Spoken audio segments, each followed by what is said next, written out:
recreation. As human population grows, more people move into the shadows of these dams, onto downstream floodplains, and potentially into the path of a devastating flood if one should fail. There is no such thing as a risk-free dam. All dams have some risk. The best conditioned dam, the best designed and maintained dams may have low risk, and the ones that aren't well designed and have deficiencies certainly have higher risk, but there's no such thing as a risk-free dam. More than 100,000 dams now block U.S. rivers. Most were only designed to last 50 years, and 1/4 have already passed their life expectancy. After decades of neglect, the American infrastructure is in crisis. Across the country, 1 in 10 dams is considered a threat to human life, and more than 13% of those are considered structurally deficient or unsafe. When they fail, they can fail badly, and they can put people in harm's way. The dam problem is probably the most significant in that it gives, in many cases, people little time to react.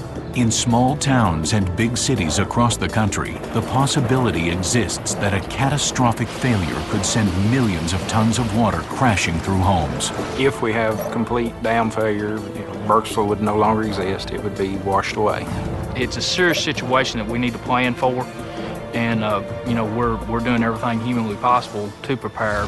Emergency preparedness is essential for all communities living downstream of dams. And it's critical that resources be allocated to ensure that no dam, old or new, fails. The Army Corps of Engineers recently listed 6 of its dams as the highest priority for repairs. Making these dams safe is an expensive and time-consuming process, but the cost of not being proactive could be worse. There would likely be loss of life downstream and certainly a lot of economic damages from the flooding. We estimate $2 to $3 billion in economic damages downstream if this project were to fail. Nationwide, efforts are underway to identify dams at risk. Some are being removed. But over the next 10 years, more than 1,000 dams will need significant repairs. Is it too late to prevent a major incident? I'm worried because every year we track the numbers in the United States, the number of unsafe and deficient dams, and we see this number going bigger and bigger and bigger, and there doesn't seem to be any slowing down of the increase of the number of unsafe dams. Getting older isn't the only thing that can make a dam unsafe. Most were designed before the risks of earthquakes and landslides were fully understood. An earthquake outside of Eugene, Oregon could take out a series of dams that would send a wall of water estimated up to 1 billion tons. It's a late November morning sometime in the future. After days of heavy rain, the people of Eugene, Oregon are finally enjoying a sunny day. Suddenly, the ground starts to rumble, buildings shake, and people are terrified. In seconds, the shaking stops. It's an earthquake, magnitude 6.5. There's no serious damage, and everyone breathes a sigh of relief. But high in the mountains above the city, soil saturated by the rains is loosened by the quake, and landslides rush down the slopes into the reservoir of the Hills Creek Dam. Huge swaths of soil, trees, and debris flow into the rain-filled reservoir, creating waves that quickly overtop the earthen dam as the embankment gives out. Suddenly, more than 300,000 people in the valley below are in danger of being washed away. Americans have suffered the devastating consequences of a dam break before. 65 miles east of Pittsburgh, Pennsylvania, lies the town of Johnstown. It's situated in a valley just below the steep Allegheny mountain range. Here, 2 rivers, the Little Conemaugh and Stony Creek, join together to form the Conemaugh River, a tributary of the Ohio River. At the end of the 19th century, Johnstown was a working-class town, feeding a booming America's insatiable appetite for steel. By 1889, there were 30,000 people sort of crammed into the valley. Just about everybody worked for the Cambria Iron Company. The whole prosperity of the valley really depended on the steel mill here in Johnstown. 14 miles upstream was the South Fork Fishing and Hunting Club, an exclusive retreat for the Pittsburgh elite on the banks of an artificial lake. Starting in 1879, a group of rather wealthy and influential Pittsburgh area businessmen purchased the state-sold reservoir and had the vision of turning the reservoir into a gentleman's fishing and hunting resort. The grounds included the dam, which held 20 million tons of water in the man-made Lake Conemaugh. As purchasers of the property, the South Fork Fishing and Hunting Club now owned and operated the dam. It was a dam that had been built almost 40 years earlier. And the original dam was well built, it hadn't been maintained. The club's agents had poorly reconstructed it and compromised all the safety features. So essentially, what you had was an accident waiting to happen. They lowered the top of the dam a few feet to build a carriage road, which certainly compromised the effectiveness of the dam. And the spillway was altered by the addition of screens that were designed to protect the club's very expensive collection of game fish.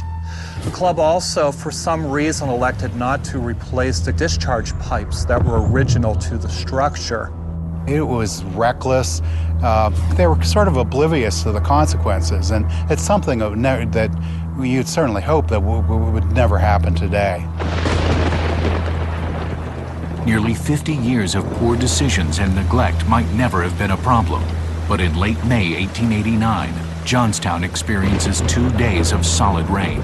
The lake was rising about an inch every 10 minutes. As a result, the water just kept rising, getting closer to the top of the dams, and once the water went over the top, that pretty much doomed the dam to fail. Frantic efforts are made to shore up the dam, but it's too little too late.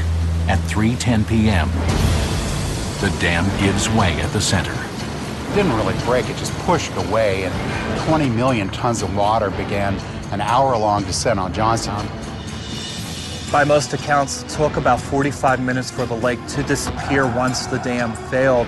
Those who watched it happen, they were just absolutely stunned at what they were watching and horrified later to find out exactly what had happened. The torrent uproots huge trees, and in the narrow valleys, the flood reaches almost 90 feet above the river level. The small towns immediately below the dam are obliterated. Locomotives weighing 170,000 pounds are swept along for miles. By the time it reaches Johnstown, the flood is a 40-foot wall of debris. Within 10 minutes, 4 square miles of the town are destroyed. In its place, a churning lake 20 feet deep, topped by a crust of floating wreckage where survivors cling for their lives. On the far side of town, the rubble piles up against the stone bridge. It holds, but becomes another dam, forcing the water to rise and rush back into the city. And then the wreckage catches fire. Houses with their coal stoves burning caught the mass on fire. There were tank cars full of kerosene and oil that soaked down through the mass. That huge funeral pyre at the stone bridge burned for fully 3 days.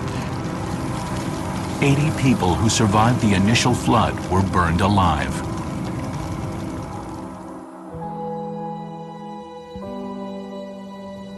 As dawn rose the next morning, people began to make their way out of the flooded district. 2,209 men, women, and children had died. 99 entire families were wiped out, including 396 children. 124 women lost their husbands. 198 men lost their wives. More than 750 victims were never identified and are buried in the plot of the unknown in Grandview Cemetery. This was the biggest single-day civilian loss of life in American history until 9/11. The Johnstown flood in many ways is symbolic of that whole era where America became a prosperous industrial nation, but there was a high cost environmentally and in terms of human suffering. America didn't learn a whole lot about dams. It took quite a few other tragedies to make the country more concerned about dam safety. It took another 75 or 100 years for Americans to start a national dam safety inspection program. Across the country, millions of people now live in the shadow of a dam. Many of these dams have the potential to fail with deadly consequences. In the simplest terms, a dam is an impervious structure that blocks the flow of water in a river or stream, holding the water behind it. Over the centuries, dams have been built from earth, stone, masonry, wood, and concrete. Dams are an important part of our daily needs. They provide water supply for the major metropolitan cities. They provide flood protection for millions of Americans, recreation for millions of Americans.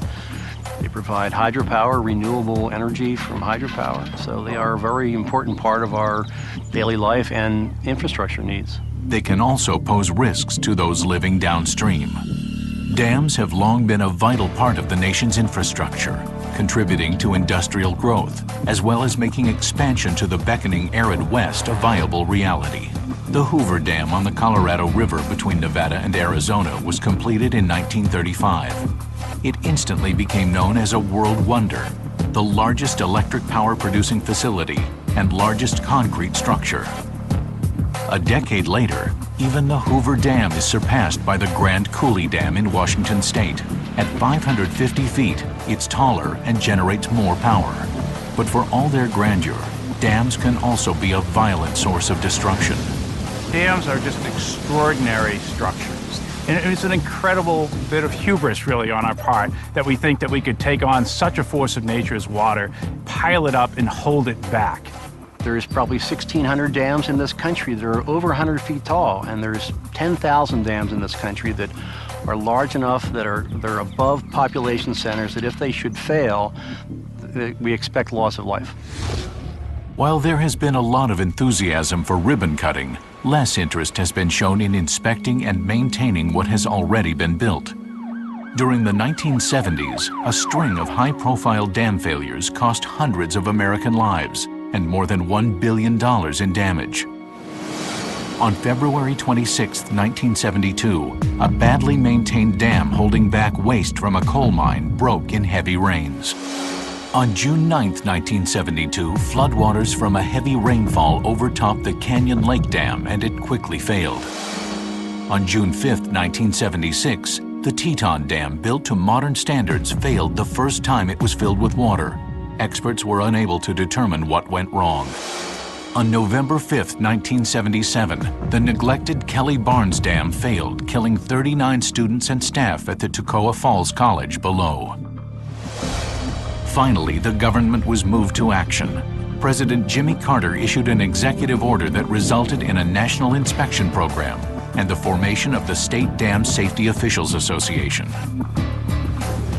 These initiatives were commendable, but almost half a century later, the problems they were meant to address are still far from over. We do surveys every year of the states who have the responsibility of assuring the safety of dams, and their current total for unsafe dams is about 3,300. Compounding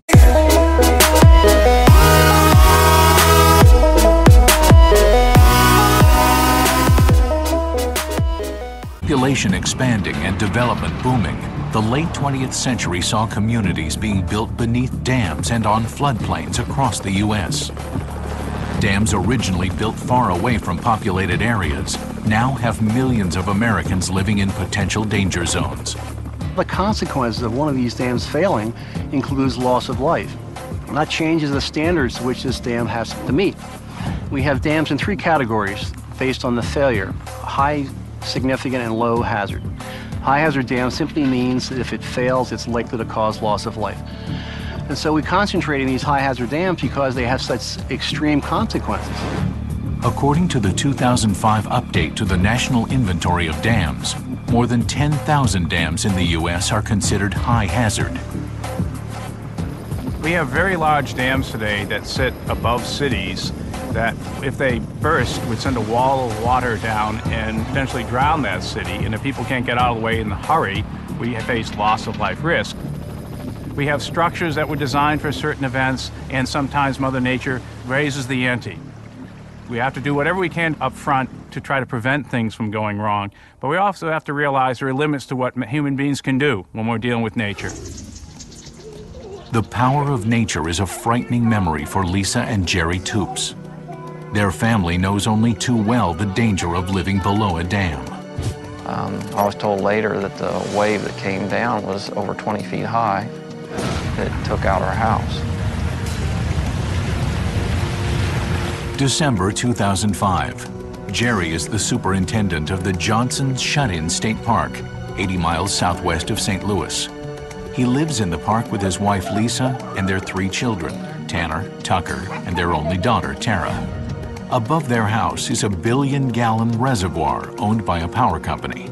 It is filled with water at night and then drained during peak electricity times to generate power. We knew that if that reservoir ever broke, that we were going to be the first spot that would be hit. There was an emergency action plan, and my husband had told me, he said, you know, if you ever get the call that the reservoir's broke, get out of the house and get up to the top of the hill.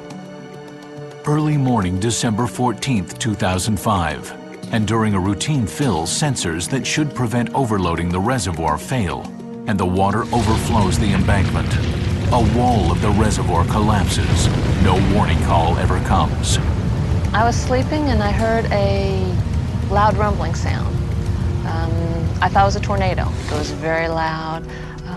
And I woke up and I immediately yelled, "Jerry, get the kids." I heard her scream, and I sat up in bed, and I got about 2 steps on the floor, and the whole house exploded around me. The water came in, and that water was cold. It was 32 degrees outside that night. The family is suddenly fighting for survival in a rush of freezing water and debris. Jerry is separated from the rest and finds safety in a tree. I yelled for them in the tree and got no response, but the loudness of the water rushing by, I could barely hear my own screams. Lisa is holding on to her 2 boys, but can no longer see or hear her daughter over the rushing water. She's terrified help may not arrive in time to save them. Fire Chief Ben Meredith gets the emergency call, and when he finds the superintendent at the reservoir, Meredith learns it's completely empty. When I did get on scene up here, it was definitely not what I was expecting. There's a lot more devastation than I ever dreamed of. There's water standing in every low-lying spots, anywhere from 8-10 foot deep water, just mud everywhere, trees, debris. It was just breathtaking. We located Jerry in the tree a little ways off the road, and we got him down out of the tree. At the edge of the tree line, Lisa and the boys are finally released by the receding surge. We proceeded farther up in the field, and that's when we found the rest of the Toops family. The last person to be rescued is the Toops' daughter, 3-year-old Tara. They found her several hundred yards away from the house, underneath a little cedar tree, all curled up in a mat of just floating debris. The 3 children spend months in the hospital recovering from their injuries and hypothermia. Their physical injuries heal, but their home is gone. There was absolutely nothing left of the house. The only thing that there was the cement foundation of the basement. It was completely destroyed. As devastating as the flood was, the events could have been much worse. We was fortunate that it was the winter time. We had campers the day before. We didn't have campers this day.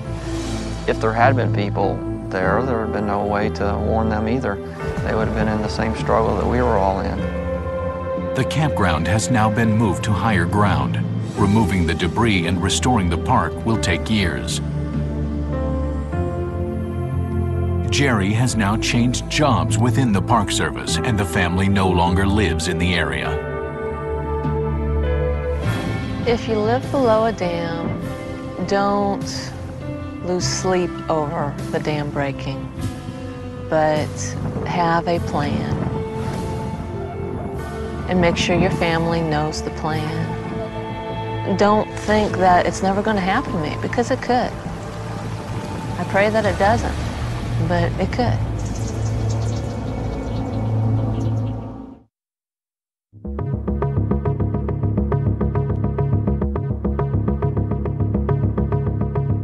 In the generations of our parents and grandparents, great public works were a source of national pride. America wanted to be the first at doing this.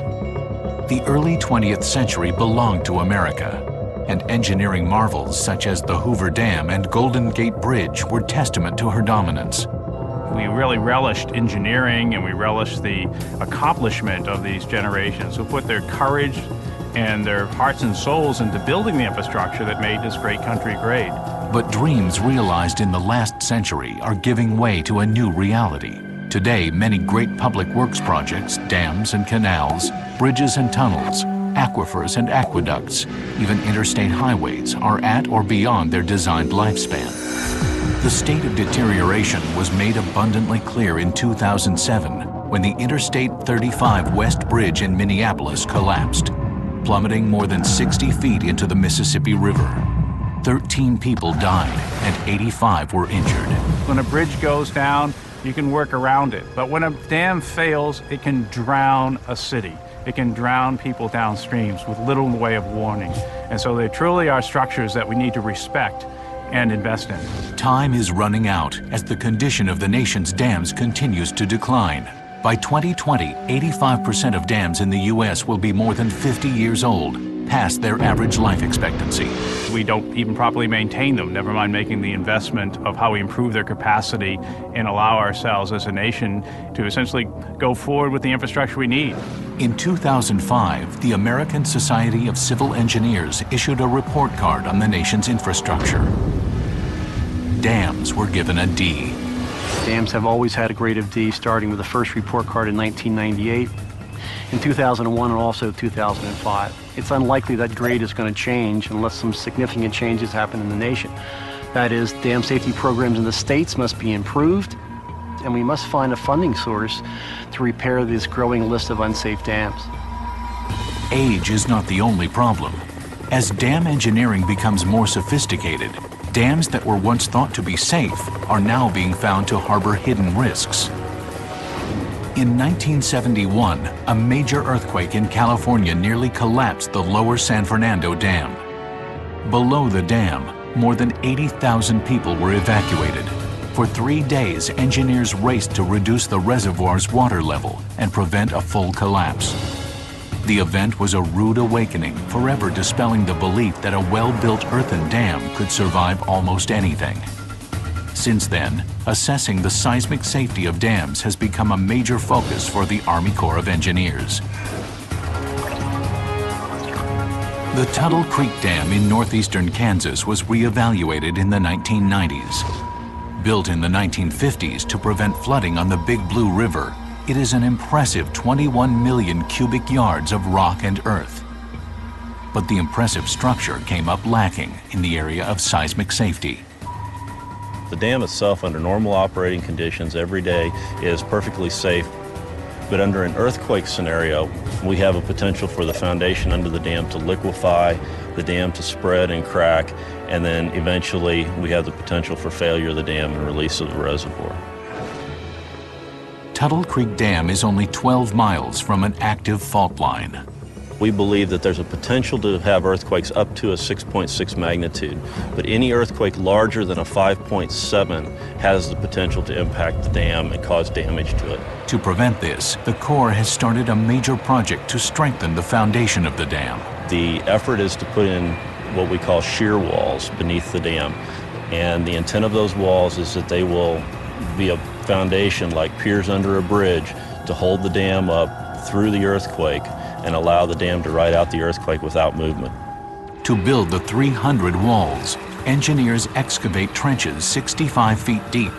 These trenches are filled with a mix of cement and clay, which hardens to form the walls. The walls actually have a strength somewhere between a soil and a concrete, so it allows the walls to move with the embankment. The remediation will take several years, and in the meantime, cities downstream are vulnerable if there is an earthquake. Our worst case scenario is we would have about 2 to 6 hours to evacuate the downstream community after an earthquake event. That puts about 20,000 people, depending on the time of the day, that would need to be evacuated to get out of harm's way. We have one of the most sophisticated dam failure warning systems in the world in place at the dam to protect the community downstream. Instruments in the dam measure the pressures inside and underneath. If an earthquake damages the dam, the evacuation alarm will activate automatically. The 5.7 earthquake, where we start to incur damage to the dam, is what we refer to as an 1800-year earthquake. It has a 3% probability of occurring over the next 50 years. It's a low probability event, but it's a very high consequence event with the community downstream. So we take that risk to the community very seriously and felt we had to address that risk. Dams play a very important function in that we sometimes need to harness nature to do basic things.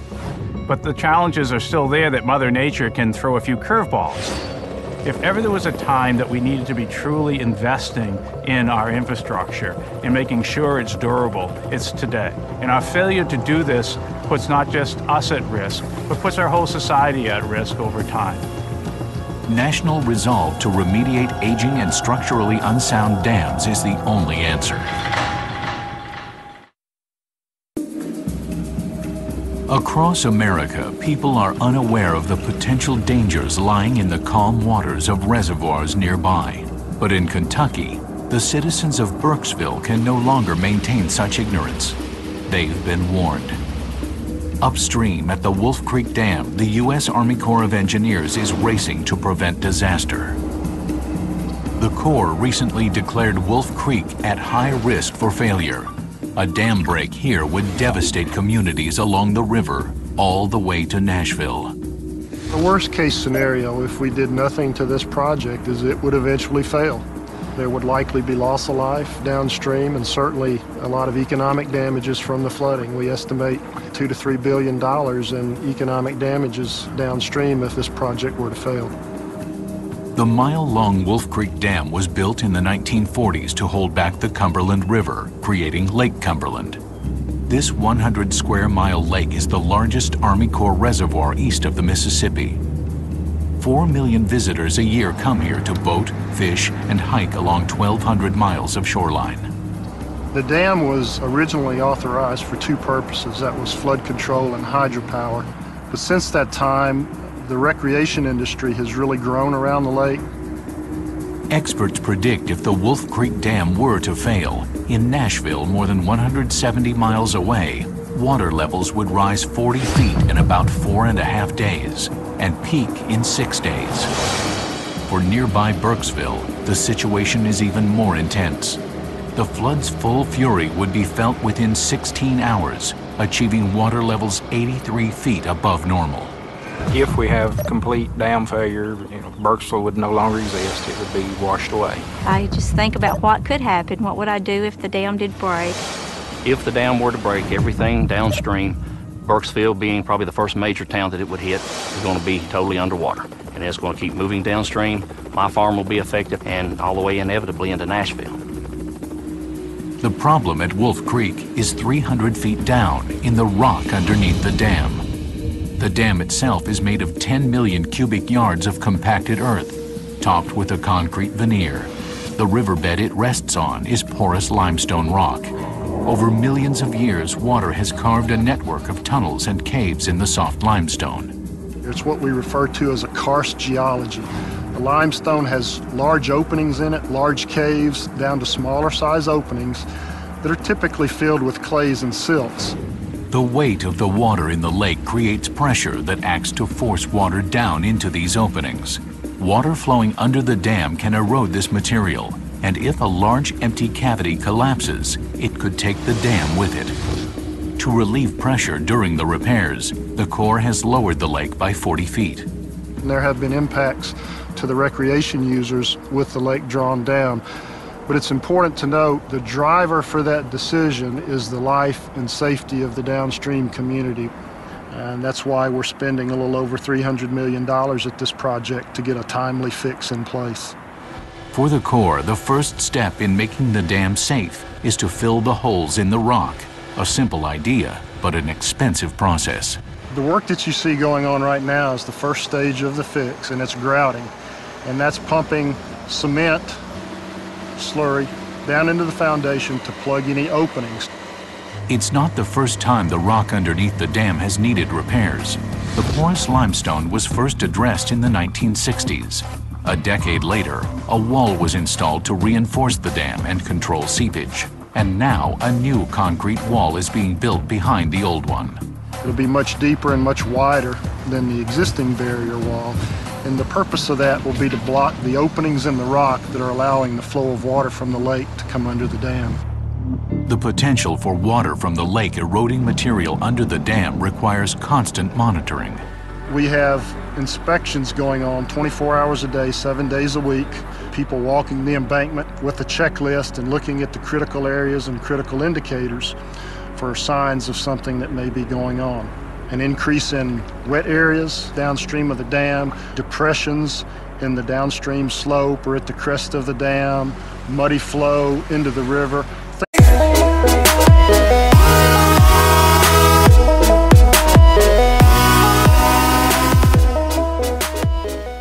Things that would indicate water is moving through this rock and eroding material out of the foundation.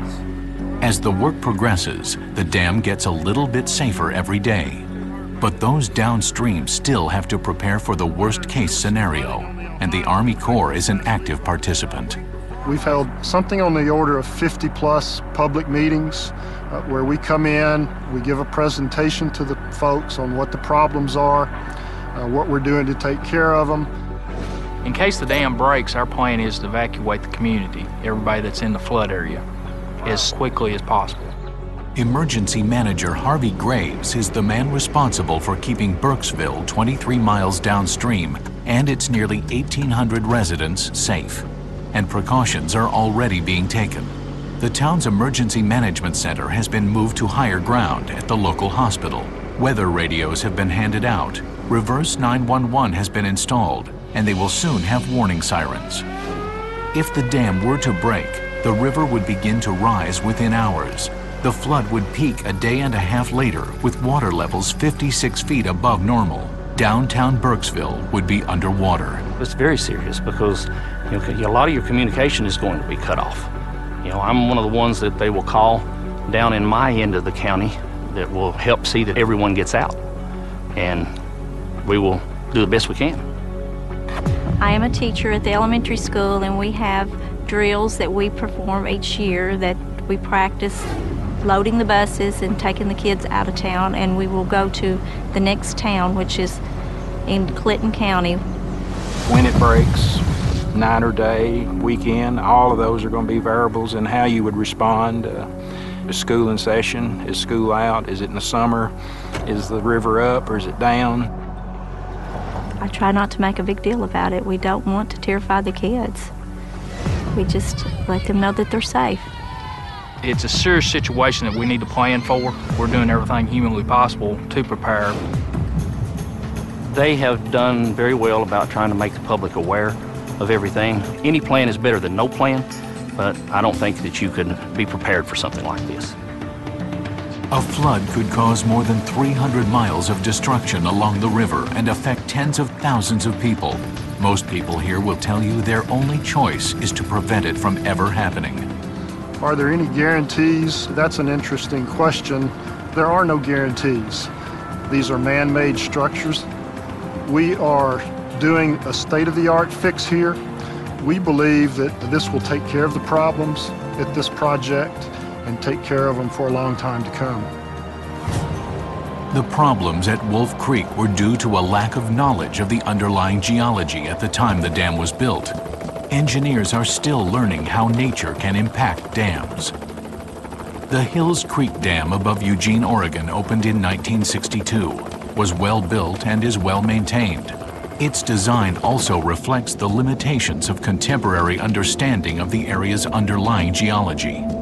Since it was built, seismologists have determined that this part of Oregon is much more likely to experience a serious earthquake than was previously believed. Now, many are left to wonder, what would become of Hills Creek if an earthquake were to strike? It is a question more of when than what if. There is no question that there's going to be big earthquakes that are going to occur in Western Oregon. What it comes down to is whether or not these reservoirs have enough strength to withstand these earthquakes. In these mountainous regions, with earthquakes come landslides. In a rainy season, this deadly combination could be enough to breach the dam and empty the reservoir within an hour. Nestled in a valley along the Willamette and Mackenzie Rivers in the heart of Lane County, Oregon, the metro area of Eugene-Springfield is home to almost 350,000 people. Linda Cook is responsible for keeping them safe. We've got a long list of hazards when you consider the geographic diversity in Lane County. We are primarily concerned about flooding because of the numerous waterways that we have here. So flooding is the #1 concern. Eugene lies in the shadow of 8 different high-hazard dams, all of which are run by the Army Corps. The majority of the water is held back by a series of 3 dams on the middle fork of the Willamette River. Dexter Dam is about 17 miles above the city, followed closely by the Lookout Point Dam, and finally the Hills Creek Dam, approximately 45 miles upstream of Eugene. Because of those dams, we're able to monitor the river levels, and we work closely with the Corps to make sure that those dams are protecting us from flooding. These dams were well designed and are well maintained, and yet there's a chance that one or more could fail. Those dams were built a long time ago, based on the knowledge they had at the time, but we've since learned that they're not up to current seismic standards. So they are vulnerable to any type of significant earthquake. The scientific knowledge is evolving. It's a moving target. For many years, Oregon was actually thought to be almost totally aseismic, believe it or not. Up until the early 1980s, people thought very few earthquakes occurred in Oregon at all. Now that we've mapped faults, we've got plenty of information that suggests that lots of earthquakes occur in Oregon. Not only is it prone to earthquakes off the coast, the magnitude 9 subduction type earthquakes, but it's also prone to earthquakes having magnitudes up to 6 or 6.5 that occur inland. With knowledge of potential seismic activity in this region comes the realization that these dams could face a threat that wasn't considered 50 years ago. These dams are all primarily embankment dams. They're comprised of generally a impervious clay core, which is surrounded by other zones of gravel and rock to add stability and strength to them. These dams were designed for those kinds of conditions that we knew about in the 50s and 60s. The Hills Creek Dam was built in 1962, and at a height of more than 340 feet, it's the largest of these dams. I think it's a very safe dam. It was well constructed, it's been well maintained, it's been well monitored. We continue to monitor it on a very consistent basis. Whenever you have the built environment interface with the natural environment, there are no guarantees. Nature does have a mind of its own. There's always the unknown, and there's no way to predict when or if something's going to happen. Many of us like to go through our lifetimes believing that it's not going to happen to us. One thing nature can be guaranteed to bring in this part of the country is rain. The potential for prolonged rainfall to fill the reservoir, placing a strain on the embankment, exists at Hills Creek. If in a perfect storm of adversity, an earthquake of 6.5 or more were immediately to strike the region, Hills Creek might be compromised. The seismic event could damage the integrity of the embankment, assuming that you had a full reservoir. Once water would start to compromise that embankment and flow through, well, you'd lose the dam in a fairly short order. The probability exists, but it's very, very minimal. While heavy rain or an earthquake might be factors in a potential dam collapse, geography may play a part as well.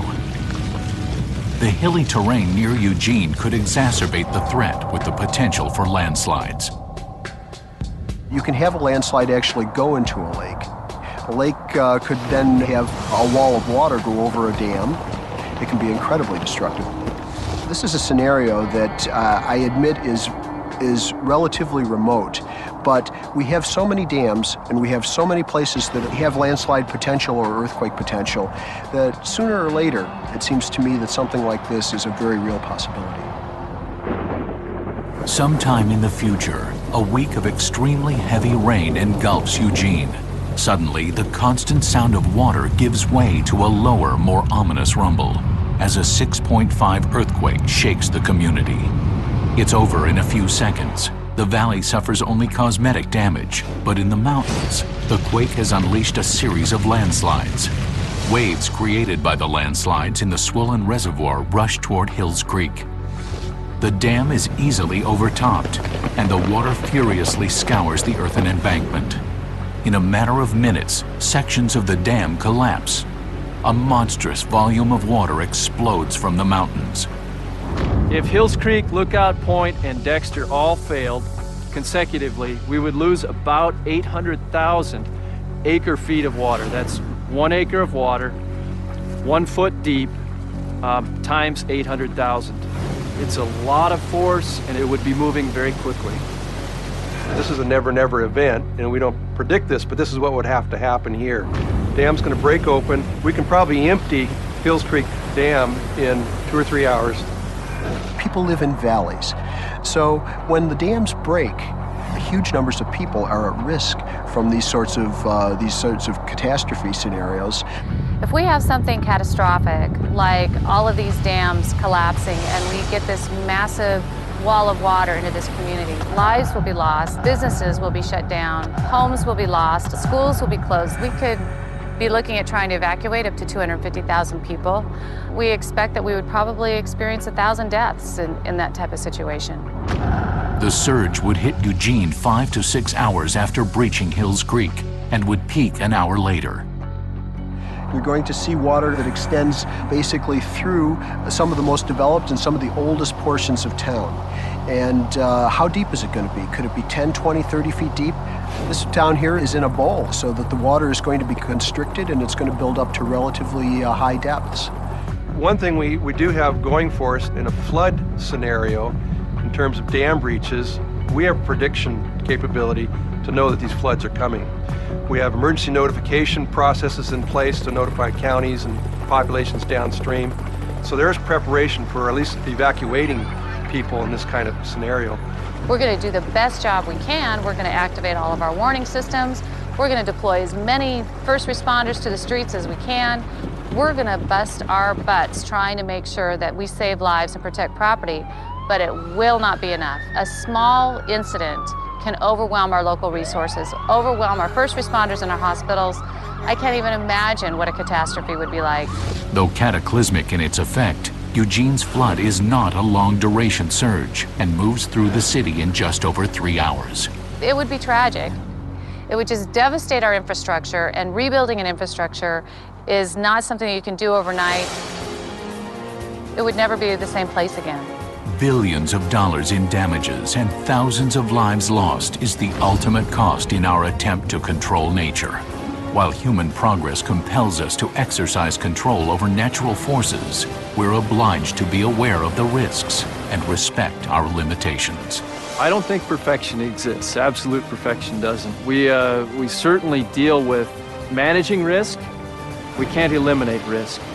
It's incumbent upon us to recognize that, to take it very seriously, and to manage it well. Dams, if you're going to build them, have to be able to handle a large flood. In some earthquake areas, they have to be able to handle a large earthquake. We have a responsibility, along with the dam owner, to make sure we don't see events like a flood or an earthquake that will cause the dam to fail. I think we have a long way to go before we actually understand what the hazards to cities like this really are, where the hazards are coming from, where the landslide hazards are coming from, where the earthquake hazards are coming from. We have to know which reservoirs are in the most danger. Wherever we have these structures, they have to be maintained, they have to be monitored well. They do represent opportunity for problems. As our infrastructure gets older, we need to repair it, we need to pay attention to it, we need to update it. Our goal is preparedness, and study has shown time and again that those that are prepared and have a good